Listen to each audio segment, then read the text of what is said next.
देव और नारकियों में भव प्रत्यय अवधि ज्ञान होता है। पहले पहले के सूत्रों में अनेक बार देव शब्द आया है, किंतु वे देव कौन हैं और कितने प्रकार के हैं, इसका निर्णय करने के लिए आचार्य श्री आगे सूत्र कहते हैं। देवाश चतुर्निकाया, अर्थात देव 4 निकाय वाले होते हैं। दर्शकों, अब जानते हैं देव किसे कहते हैं एवं कितने प्रकार के होते हैं। अभ्यंतर कारण देवगति नाम कर्म के उदय होने पर जो नाना प्रकार के वाह्य विभूति द्वीप समुद्र आदि अनेक स्थानों में क्रीड़ा करते हैं, वे देव कहलाते हैं। देव 4 प्रकार के होते हैं।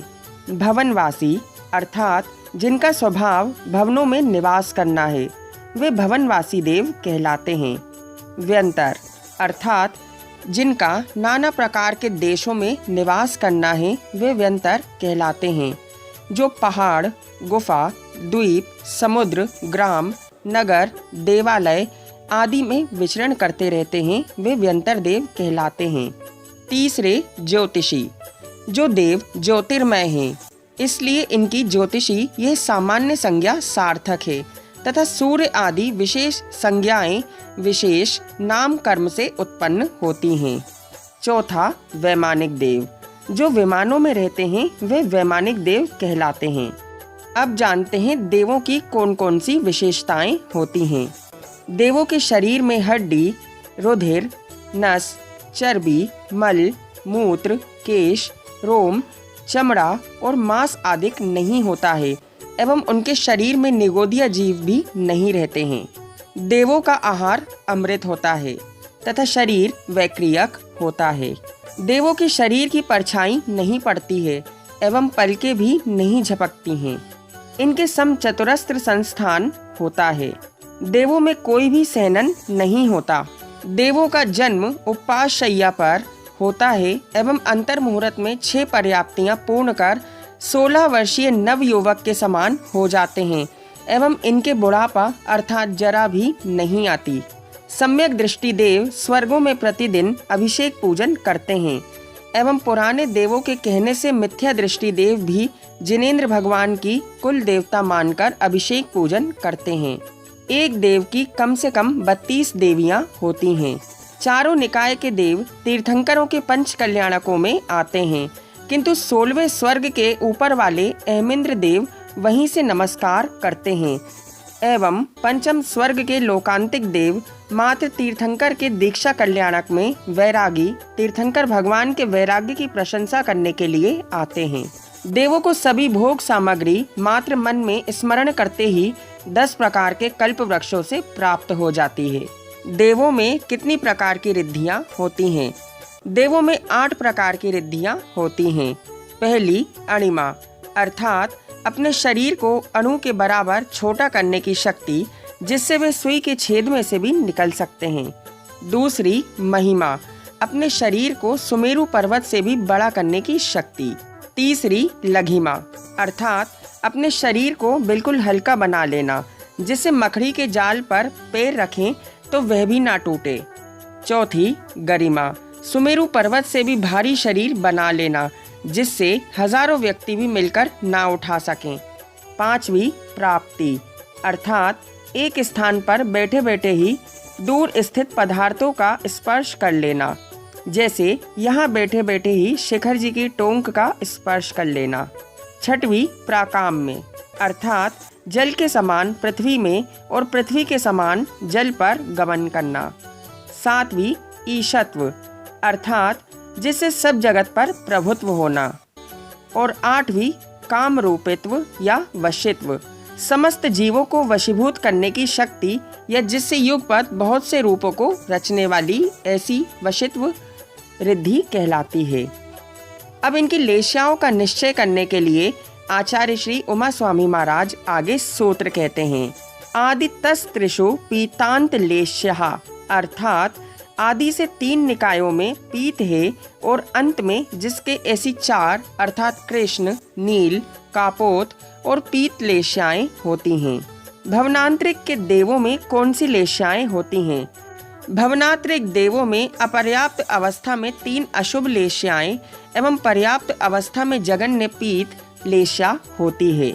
विशेष आदि के 3 निकायों में प्रारंभ की 4 लेशियाएं अर्थात कृष्ण, नील, कापोत और पीत होती है।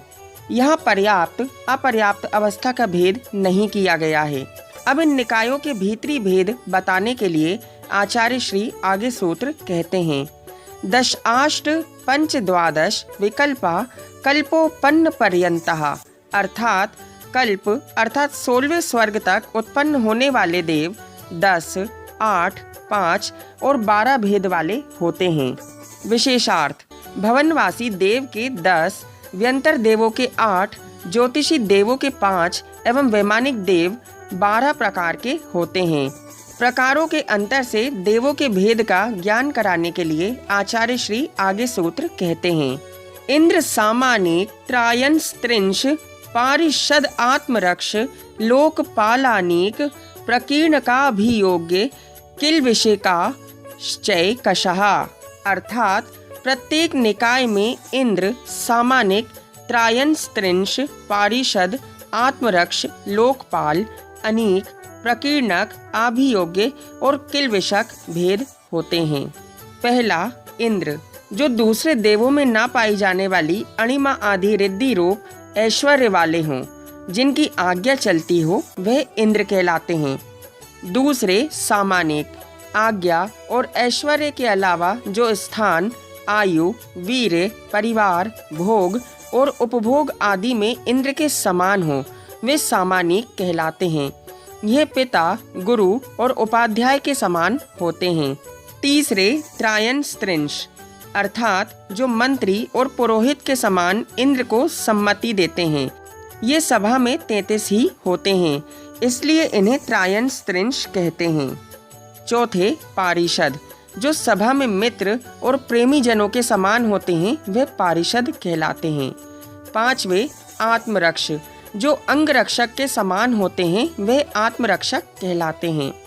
छठवे लोकपाल, जो देव कोतवाल अर्थात पुलिस के समान होते हैं, वे लोकपाल कहलाते हैं। सातवें अनीक, जैसे यहाँ सेना है उसी प्रकार 7 तरह के पैदल, घोड़े, बैल, रथ, हाथी, गंधर्व और नर्तकी रूप सेना ये देव अनीक कहलाते हैं। आठवें प्रकीर्णक, जो गांव और शहरों में रहने वाली प्रजा के समान हैं, उन्हें प्रकीर्णक कहते हैं। नौवें आभियोग्य, जो देव दास के समान वाहन आदि कार्य में प्रवृत्त होते हैं, उन्हें आभियोग्य कहते हैं। और 10वें किलविषक, जो इंद्र की सभा में नहीं आ सकते, बाहर द्वार पर बैठते हैं, उन्हें किलविषक कहते हैं। व्यंतर और ज्योतिषियों में त्रायन स्त्रिंश और लोकपाल नहीं होते हैं।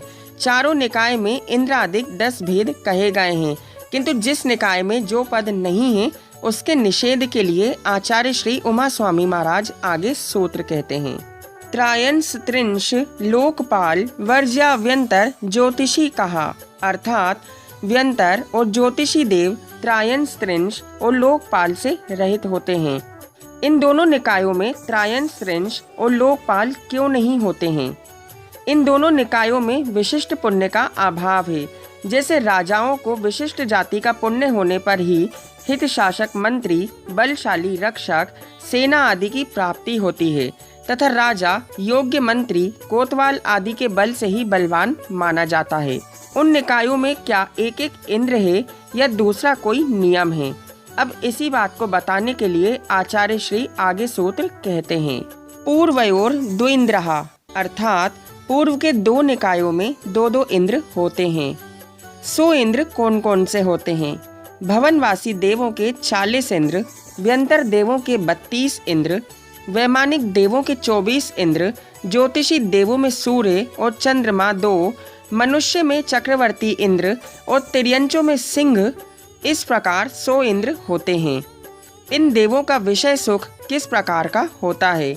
ऐसी जिज्ञासा होने पर आचार्य श्री उमा स्वामी महाराज आगे सूत्र कहते हैं, काय प्रविचारः आएशनाथ अर्थात भवनवासी, व्यंतर, ज्योतिषी, सौधर्म और ऐशान स्वर्ग तक के देव काय से प्रविचार करते हैं। पूर्वोक्त सूत्र में काय से प्रविचार की मर्यादा कर दी गई है, इसलिए इतर देवों के सुख का विभाग नहीं ज्ञात होता है। अतः इसके प्रतिपादन करने के लिए आचार्य श्री आगे सूत्र कहते हैं। शेषः स्पर्श रूप शब्द मनः प्रविचारः, अर्थात शेष स्वर्गों के देव स्पर्श रूप शब्द और मन से प्रविचार वाले होते हैं। सानत कुमार आदि स्वर्गों में कौन सा प्रविचार होता है?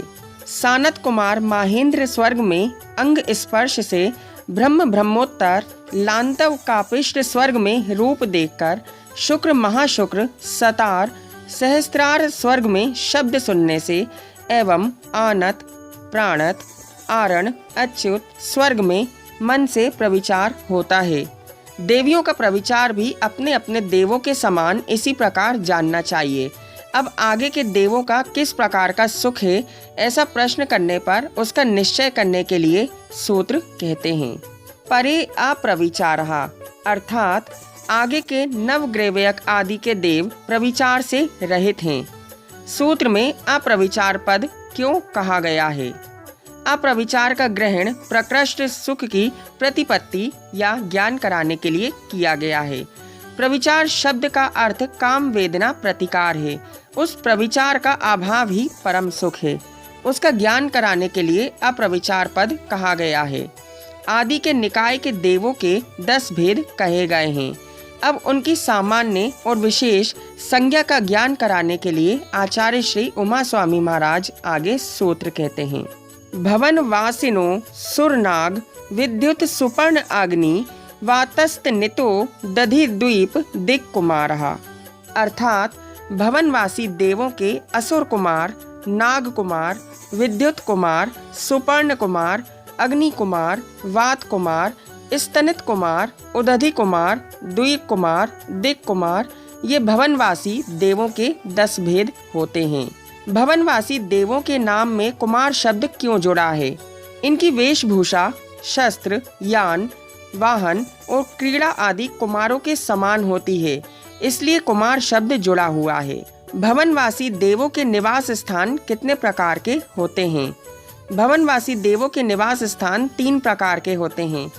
भवन अर्थात रत्न प्रभा पृथ्वी में, इनके भवनपुर द्वीप समुद्रों के ऊपर और आवास रमणीय तालाब, पर्वत तथा वृक्ष आदि के ऊपर होते हैं। नाग कुमार आदिकों में से किन्हीं के भवन, भवनपुर एवं आवास रूप तीनों निवास हैं, किंतु असुर कुमारों में केवल एक भवन रूप ही निवास स्थान होते हैं। अब दूसरे निकायों की सामान्य और विशेष संज्ञा का निश्चय करने के लिए आचार्य श्री आगे सूत्र कहते हैं। व्यंतरः किन्नर किम पुरुष महोरग गंधर्व यक्ष राक्षस भूत पिशाचः, अर्थात व्यंतर देवों में किन्नर, किम पुरुष, महोरग, गंधर्व, यक्ष, राक्षस, भूत और पिशाच, ये 8 भेद होते हैं। दर्शकों, अब इनको जानते हैं विस्तार से। किन्नर अर्थात जो गान में रति रखने वाले होते हैं, वे किन्नर कहलाते हैं। दूसरे किम पुरुष, प्रायः मैथुन में रुचि रखने वाले किम पुरुष कहलाते हैं। तीसरे महोरग, जिन्हें सर्पाकार विक्रिया करना प्रिय है, वे महोरग कहलाते हैं। चौथे गंधर्व, इंद्र आदिकों के गायकों को गंधर्व कहते हैं। 5वें यक्ष, जिनके लोभ की मात्रा अधिक होती है और जो भांडागार में नियुक्त किए जाते हैं, वे यक्ष कहलाते हैं।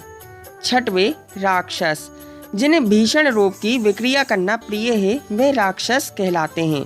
और भूत और पिशाच को तो आप भली भांति जानते हैं। दर्शकों, अब जानते हैं व्यंतरों के निवास स्थान कितने प्रकार के होते हैं।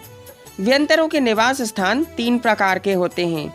इनके भवन चित्रा पृथ्वी के नीचे स्थित हैं, भवनपुर द्वीप समुद्रों में स्थित हैं और आवास तालाब, पर्वत और वृक्ष आदि पर होते हैं। विशेष जम्बू द्वीप जैसे असंख्यात द्वीप समुद्र के बाद नीचे इनके स्थान आते हैं। अब तीसरे निकाय की सामान्य और विशेष संज्ञा का कथन करने के लिए आचार्य श्री आगे सूत्र कहते हैं।